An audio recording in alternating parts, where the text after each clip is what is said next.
Olá, seja muito bem-vindo. Na aula de hoje nós vamos falar sobre o gráfico Blockspot ou diagrama de caixa. Também você pode conhecer ou já ter ouvido falar no diagrama de caixa. Mas, Rodolfo, o que é esse gráfico Blockspot ou diagrama de caixa? Olha aqui a definição comigo. Representação gráfica de um conjunto de dados a qual permite avaliar rapidamente a dispersão dos mesmos, destacando também os valores discrepantes presentes. Rodolfo, não entendi muito bem. Como é que é esse gráfico? Olha, primeiro, a representação dele, né? Geralmente você vai se deparar com algo assim, ó, né? Diagrama de caixa, porque é mesmo assim, né? Nesse formato de uma caixa, né? Nesse retângulo assim.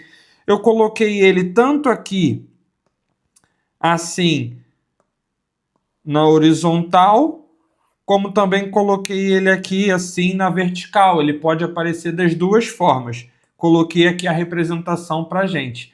Esse gráfico é muito útil para a gente visualizar logo algum valor discrepante, porque nós já vimos, né, que a média ela pode, né, atrapalhar a nossa análise. Dependendo do valor da média, se for muito alto ou muito baixo, ela pode arrastar esses meus dados, essas minhas informações, tanto para cima quanto para baixo, né? Me dando uma informação que não é certeza, não é clara, ok? Então eu tenho que ter muito cuidado com a média. Então, geralmente, nós pegamos esses valores discrepantes, colocamos ali num gráfico para visualização, mas na hora de fazer a análise, nós descartamos esses valores ou procuramos saber para saber se não teve nenhum erro na hora de quem coletou esses dados. Será que aqueles dados estão corretos? Quem coletou bem? É isso mesmo? Não é? Né? Ou é um sistema, é um alerta, né? Ali aquela informação. Ok? Então, esses valores você pode já ter ouvido também falar em, vou escrever aqui, ó, outlier. Então, você já pode ter escutado falar outlier,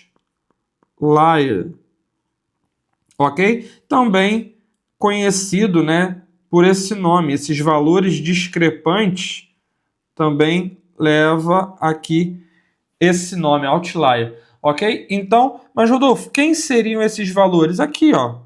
Tem um aqui, tem outro aqui. Então, geralmente é representado por um asterístico ou por uma bola, né? Um pontinho ali, ok? Mas vamos entender como que nós montamos isso daqui. Que cada tracinho desse, o que que isso representa, Rodolfo? Vamos ver aqui agora.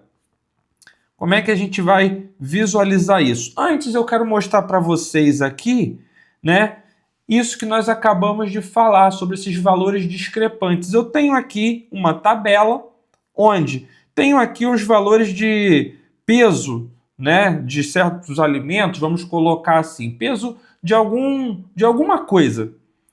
E temos aqui uma pergunta: será que esse ponto aqui ele é um outlier? É uma boa pergunta, né? A pergunta é: será que esse ponto aqui é um outlier? Porque olha só, se você observar, eu tenho os valores mais ou menos aqui, né, próximos da minha média, ó. Os valores estão mais ou menos próximos aqui da média. Só esse ponto aqui que está fugindo, né, ali daquele meio, daquele centro.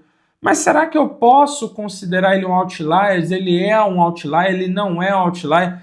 Será que eu tenho como marcar a partir de quando é um outlier? Será que existe um limite? E se ultrapassar esse limite é que é um outlier? Nós vamos ver isso daqui no próximo ponto aqui agora, ok? Será que eu vou ter um limite superior, um limite inferior? Se você está pensando nesse caminho, é isso daí mesmo, né? Nós vamos definir qual é o meu limite, e quem ficar acima se torna esse valor discrepante, esse meu outlier, ok? Então, esse valor aqui de número 7, ó, ele está se destacando de todos os outros e está alterando ali o valor da minha média, ok? Então, geralmente, nós desconsideramos esse valor para conseguir ter uma informação, uma análise do dado mais precisa, ok? Então, vamos ver aqui como que nós construímos esse gráfico. Para construir o gráfico de Blockspot, nós precisamos ter o conhecimento, né, de mediana, de quartil. Se você não lembra, volta algumas aulas, porque nós já falamos sobre isso. É importante você entender o que é uma mediana, o que é um quartil. Mas se você não lembra, eu aqui vou falar e você pode talvez relembrar, ok? Se você não viu nada, é importante que você volte, ok? Então vamos lá. Primeira coisa que eu vou encontrar para fazer meu gráfico de Blockspot, né? Quando eu for fazer ali a minha análise de dados, primeira coisa que eu vou definir é eu vou organizar esses valores, ok? Eu vou fazer o meu rol, vou colocar todos eles organizados. Depois que eu organizar, eu tenho que fazer a minha mediana, achar o meu valor central, o valor mediano, ok? Então, esse camarada aqui, ó, seria, né, essa linhazinha aqui do meio, seria o meu valor mediano, a minha mediana. E a minha mediana, se você lembra, eu falei na última aula, quando eu falei de mediana, de quartil, a mediana é igual ao meu quê? Q2. A mediana é igual ao Q2, ao quartil de número 2. Se você agora achou a mediana, o que você faz para achar o quartil de número 1? Pega aqueles 50%, né, dos seus dados iniciais e faz o quê? Divide eles agora ao meio. Você vai achar o quê? O meio vai ficar 25, 25. Então, o Q1 seria a mediana dos primeiros 50%. Então, aqui, esse valor aqui é o seu Q1, ok? Se você agora achou o Q1, vamos agora achar o Q3. Achar o valor mediano do que? Dos 50 valores acima do valor Q2. Então vamos lá. Achar o Q3, eu tenho aqui esse valor aqui. Então aqui seria o meu Q3. Tudo bem? Depois que eu achei a mediana, que é o meu Q2, achei o Q1 e o Q3, defini ali o meu quartil, né? Eu posso dizer o quê? Que esses valores aqui representam quantos por cento dos meus dados? Um segundinho para você pensar. Os valores que estão entre Q1 e Q3, quantos por cento dos seus dados estão ali dentro? Quem respondeu 50% está correto. Por quê? Cada partezinha dessa daqui representa 25%, ok? O quartil, ele divide todos os seus dados em 25%. Divide em 4 partes, ok? Então, entre o Q1 e o Q3, eu tenho aqui o quê? 50%. Ok, isso foi uma informação a mais aqui para vocês, mas depois que eu defini Q1, Q2 e Q3, é importante que eu defina agora a amplitude desse quartil. Qual é o tamanho desse quartil? Ok? Então, a amplitude interquartil, como é que é mesmo que eu faço a variação aqui desse tamanho? Q3 menos Q1. Com isso, eu vou descobrir qual é o tamanho, né, desse meu quartil aqui, desse meu entre Q1 e Q3. Tamanho dessa minha caixa, ok? Ponto. Agora, Rodolfo, o que eu vou ter aqui mais? Essa distância aqui, ó. Essa distância aqui que eu estou marcando para vocês vai ser a demarcação dos meus limites, tanto para um lado quanto para o outro. Esse pontinho aqui vai ser o meu limite superior. Esse pontinho aqui de trás vai ser o meu limite inferior, ok? Quem tiver para frente do meu limite superior seria o meu outlier, esse meu valor discrepante. Rodolfo, para trás do limite inferior também? Sim, né? Está marcado aqui na frente, acima do limite superior, do máximo. Mas também eu poderia ter outliers aqui atrás. Também poderia ser, ok? À frente aqui dos meus limites. Então, esses pontos aqui são os meus outliers. Ok? Então tá ali. Mas, Rodolfo, como que eu vou saber quem é o limite superior? Como que eu marco isso? Olha só, não quero falar de fórmula com vocês, ok? Para já, quero que você entenda o conceito, a ideia. Tudo bem? Isso é importante. Rodolfo, o meu limite superior vai ser o meu maior número? E o meu limite inferior vai ser o meu menor número? Calma. Pode ser que sim, mas pode ser que não.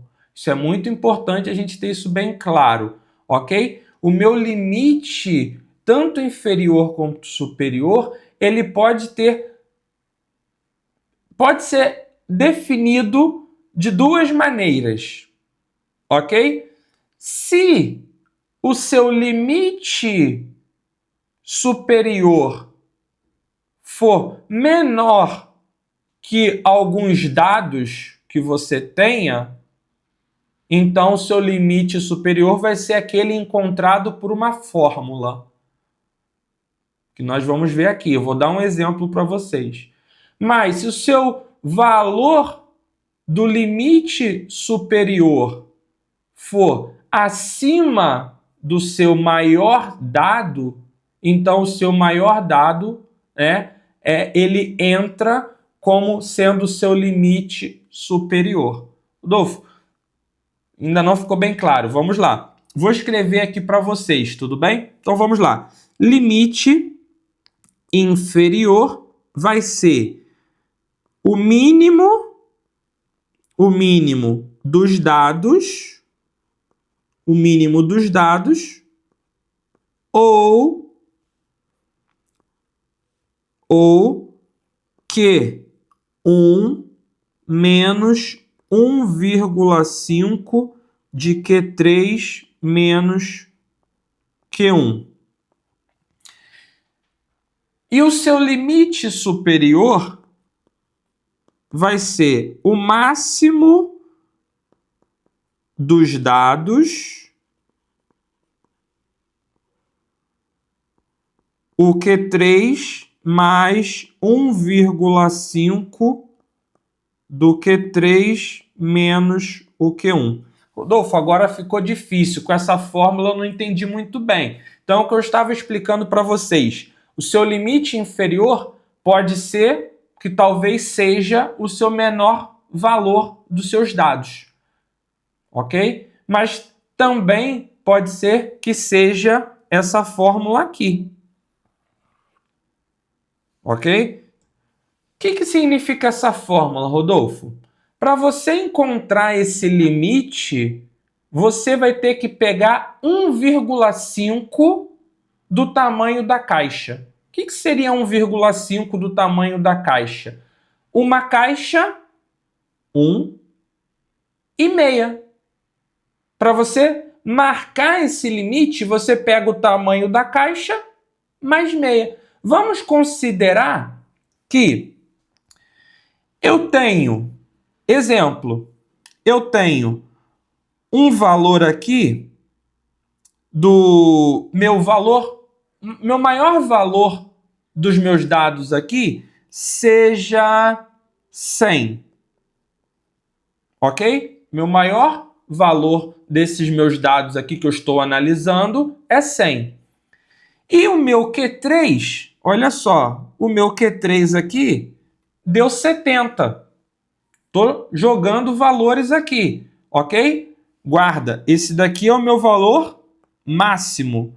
Meu valor máximo não é o meu limite ainda, não defini o meu limite. Esse é o meu valor máximo. A minha caixa aqui, a minha amplitude deu de 30. Vou colocar que a minha amplitude foi igual a 30, ok? Então vamos fazer isso só para frente. Vamos estudar só o limite superior, qual o valor que eu usaria. Se o tamanho da minha caixa é de 30, qual seria, então, né, esse meu, onde bateria esse tamanho aqui? Qual seria o valor desse LS aqui, né? Onde seria esse meu máximo? 30. Pega 1,5 de 30. 1 daria o 30, mais metade de 30, 15. Então, eu tenho que pegar 45 para frente. Não é isso daqui, ó? Q3 menos Q1. Quem é o Q3 menos Q1? Tá aqui, ó. Q3 menos Q1 é 30. Tudo bem? 1,5 de 30 é uma caixa mais meia, 45. Mais quem? Mais o Q3. Se o Q3 é 70, 70 mais 45 estaria dando o quê? 115. 115 seria o seu limite superior. Mas olha o que eu falei para vocês. O meu maior valor é o quê? 100. Se o seu maior valor é 100, quem vai ser o seu limite não vai ser esse valor aqui que você encontrou. O seu maior, né, valor aqui, o seu máximo, é que vai assumir sendo o seu limite superior. Então, aqui o seu limite superior seria de 100. Ok? Então, apesar de eu ter encontrado 115, ok? Mas o meu maior valor era o 100. Rodolfo, e se o meu maior valor não fosse o 100? Se o meu maior valor, dentro ali da minha tabela, fosse 135, então o meu LS, o meu limite superior, seria o 115 e esse 135 seria o quê? Um outlier. Ok? Ficou claro? Então, não é sempre o maior valor dos seus dados que vai assumir o valor de limite superior. Nem o menor valor vai assumir sempre o valor de limite inferior. Isso tem que ficar bem claro para vocês. Tudo bem? Então, já conseguimos entender. Eu não gosto, né, dessa questão de gravar a fórmula. Eu prefiro que vocês pensem que eu vou achar o limite superior uma caixa mais meia. Uma caixa e meia. À frente, a mais do meu quartil do número 3. Quem vai ser o meu limite inferior? Uma caixa e meia menos o quê? O meu Q1. Tudo bem? Então, assim, eu acho que a gente consegue, se você entender esse conceito, você não precisa se preocupar aqui com essas fórmulas e tal. Tudo bem que você vai estar lidando com o programa e ele calcula isso, né, bem mais fácil para a gente. mas você tem que entender o que ele está fazendo. Ele está pegando o tamanho de uma caixa e meia e jogando para frente e uma caixa e meia jogando para trás. Ok? Na próxima aula a gente vai praticar, vamos fazer aqui um exercício e você vai ter um entendimento ainda melhor. Aguardo você na próxima aula.